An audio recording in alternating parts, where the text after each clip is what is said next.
پوری دنیا کو فتح کرنے سے بھی بڑی کامیابی یہ ہے کہ فجر کی نماز وقت پر ادا کر کے اپنے دن کی شروعات اللہ کی رضا سے کرو۔ یہ وہ پہلی کامیابی ہے جو شیطان کے منصوبے کو ناکام بناتی ہے اور تمہیں اللہ کے قریب کر دیتی ہے۔ یہ سجدہ تمہارے دل کو سکون، روح کو تازگی اور زندگی کو برکت سے بھر دیتا ہے۔ یاد رکھو، اللہ کے حضور جھکنے والا کبھی ناکام نہیں ہوتا۔ کون کہتا ہے اللہ نظر نہیں آتا؟ میں نے دیکھا ہے اسے گناہوں کی پردہ پوشی کرتے ہوئے، میری دعا قبول کرتے ہوئے، میرے گناہ کے باوجود مجھے رزق دیتے ہوئے، مشکلوں میں میرا حوصلہ بڑھاتے ہوئے۔ میں نے دیکھا ہے اسے میرے لیے وہ وسیلے بناتے ہوئے جو میرے گمان میں بھی نہ ہو۔ ہم سمجھتے ہیں کہ لوگ ہمیں بے عزت کریں گے تو ہماری عزت اور نیک نامی چلی جائے گی، ہم رسوا ہو جائیں گے۔ لوگ ہمارے بارے میں باتیں کریں گے تو پھر ہم کبھی سر نہیں اٹھا سکیں گے۔ تو پھر کون تھا وہ شخص جس نے اپنے وقت کے بڑے بڑے خداؤں کو کلہاڑا مار کر توڑا تھا، جس کے بارے میں لوگ بری بری باتیں کر رہے تھے، مگر آج ان جیسا نیک نام کوئی نہیں۔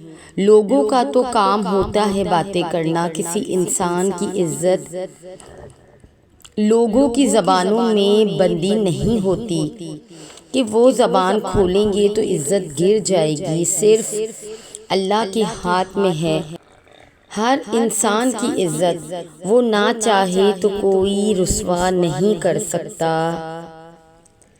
وقت واقعی مرہم نہیں ہوتا، لیکن اللہ وقت کے ساتھ ساتھ اتنا کچھ بدل دیتا ہے کہ کھوئے ہوئے یاد نہیں رہتے۔ وہ اپنی عطاؤں کو مرہم بنا دیتا ہے اور ان چھوٹی چھوٹی چیزوں کی خالی جگہ اپنی بڑی بڑی نعمتوں سے ایسے پر خالی کر دیتا ہے جیسے کبھی یہ خالی پن رہا ہی نہ ہو، جیسے کبھی درد ہوا ہی نہ ہو، جیسے ہم نے کبھی کچھ کھویا ہی نہ ہو۔ اللہ کے منصوبے انسان کی سوچ سے بالا تر ہے۔ اللہ کے منصوبے میں جلد بازی نہ کرو، اپنی قدر کو اس پیمانے سے مت ناپو کہ تمہارے پاس کیا ہے کیا نہیں۔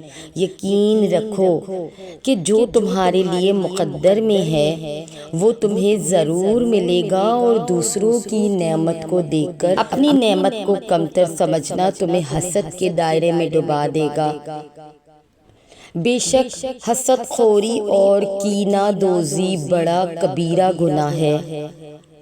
جو تمہارا ہے وہ تمہیں ضرور ملے گا، چاہے وقت لگے، اور جو تمہارے لیے نہیں ہے وہ نرمی سے تم سے دور ہو جائے گا۔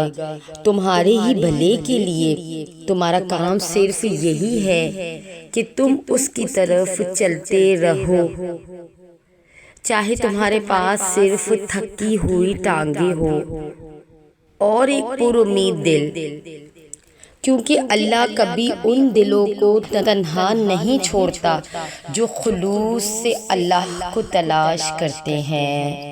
سَيَجْعَلُ اللَّهُ بَعْدَ عُسْرٍ يُسْرًا۔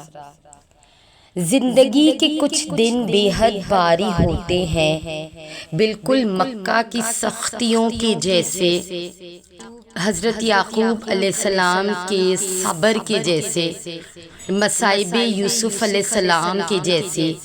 دن طویل لگتے ہیں اور راتیں سخت اندھیری، لیکن کائنات کی تبدیلیوں اور بدلتے حالات پر غور کیا کریں، اس یقین کے ساتھ صبر کا سفر کرتے رہیں کہ فتح مکہ کا دن بھی ضرور آتا ہے۔ یوسف کو کنویں سے نکال کر مصر کا اقتدار دے دیا جاتا ہے، یعقوب کی دعا سن لی جاتی ہے اور یوسف سے ملا دیا جاتا ہے۔ اللہ کو بہت پسند ہے جب تم دنیا سے نہیں اس سے مانگتے ہو، جب تم بے بسی کا رونا کائنات کے سامنے نہیں اس کے سامنے روتے ہو، جب تم سب ختم ہو جانے کے بعد بھی اس یقین کے ساتھ دعا کرتے ہو کہ اس کے سوا کوئی تمہاری دعا کو قبول نہیں کر سکتا، اس کے سوا کوئی تمہیں کچھ عطا نہیں کر سکتا۔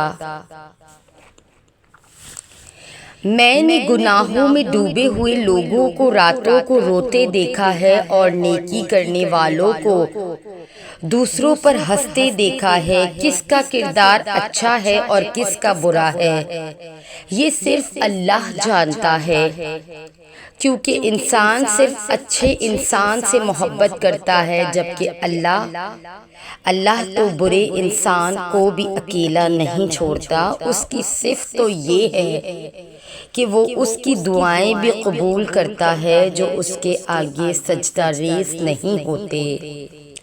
اے اللہ ہمیں اپنے قریب کر لے، بے شک ہم تو تیرے آگے سجدہ ریز ہوتے ہیں، بے شک ہماری عبادتیں ٹوٹی پھوٹی نہ ڈلی ہوئی عبادتیں ہمارے دلوں کو اپنی محبت سے بھر لے۔ اللہ ہمارے دلوں میں سکون، ہماری عبادتوں میں سکون پیدا کر دے۔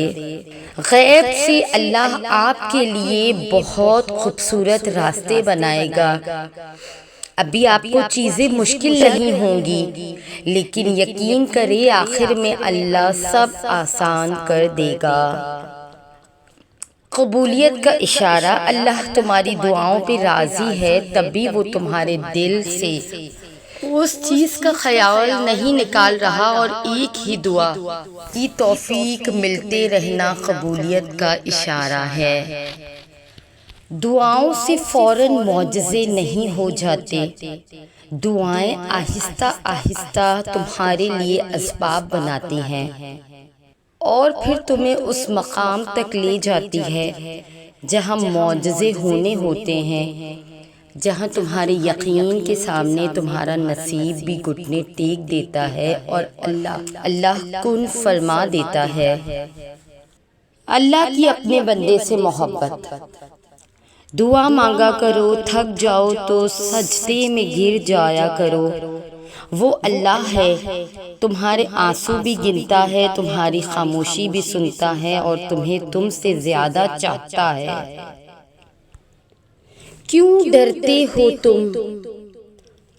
وہ رب ہے نا، وہ تمہیں کبھی ایسی آزمائش میں نہیں ڈالے گا جس کا تم مقابلہ نہ کر سکو۔ اگر وہ تمہیں کسی مشکل میں مبتلا کرتا ہے تو وہ دراصل تمہیں اس کے ذریعے کچھ سکھا رہا ہوتا ہے،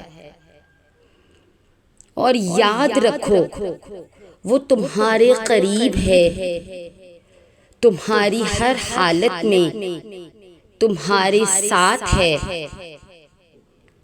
اس کی مدد اور رحمت تمہارے ساتھ ہے۔ بس تم صبر کرو اور اللہ پر یقین رکھو، انشاءاللہ وہ سب ٹھیک کر دے گا، تمہارے سارے معاملات پایۂ تکمیل تک پہنچا دے گا۔ اپنے لیے دعا مانگا کرے، اے میرے پیارے اللہ ہمیں ان ذہنی اذیتوں سے نکال دے جو ہمیں پریشان رکھتی ہے، اور ہمارے حال پر رحم کر، جس کو لے کر ہماری ذات تیرے لیے دعا گو ہے۔ ہم اپنے لیے خیر کا معاملہ مانگتے ہیں اور ہمیں سکون اور ہر وہ خوشی عطا کر جو تو نے اپنے نیک بندوں کو معجزوں کی صورت میں عطا کی۔ بے شک اللہ تیرے سوا کوئی ہمارا معبود نہیں، تیرے سوا کوئی ہمارا حاجت روا نہیں۔ یا اللہ تعالیٰ تو پیارے آقا کے صدقے ہماری تمام ضروریات اور التجاؤں کو اپنی بارگاہ میں قبول فرما۔ ربی انی لما انزلت الی من خیر فقیر،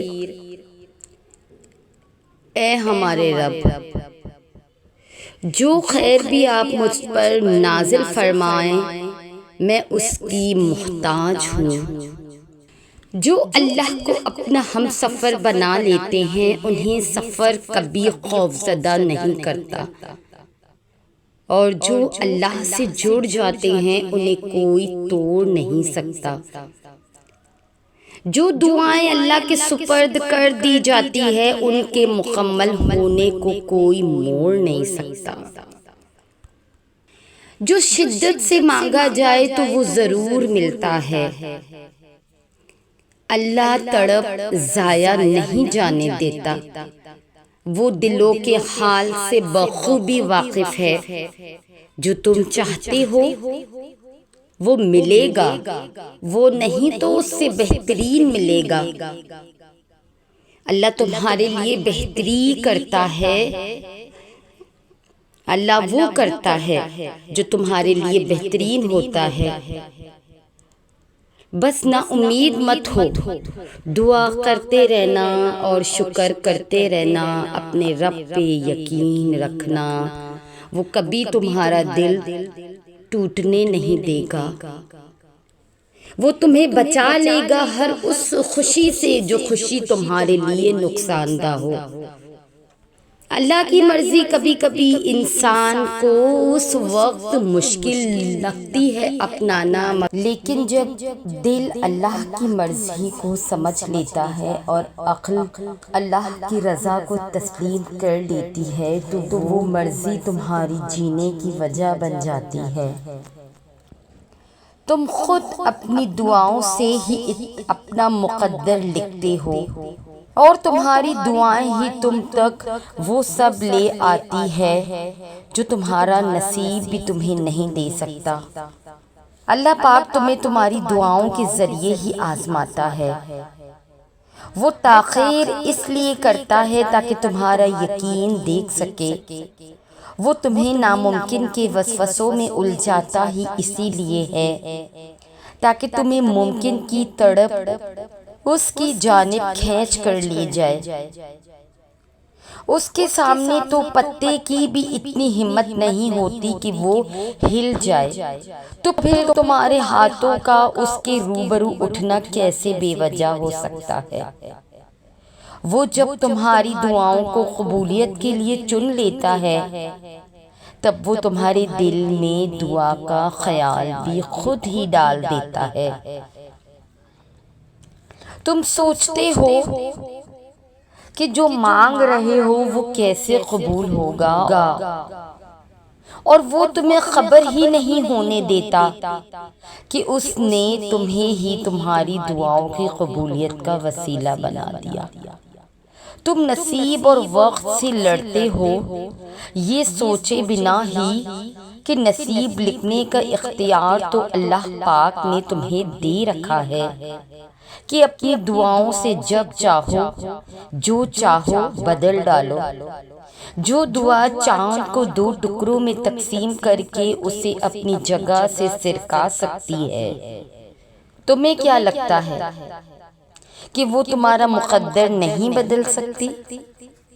تمہاری دعائیں وہ سب کر سکتی ہیں جو تمہارا مقدر نہیں کر سکتا، اور دعاؤں سے تو رب بھی مل جاتا ہے، تو پھر یہ چاہت کیا چیز ہے؟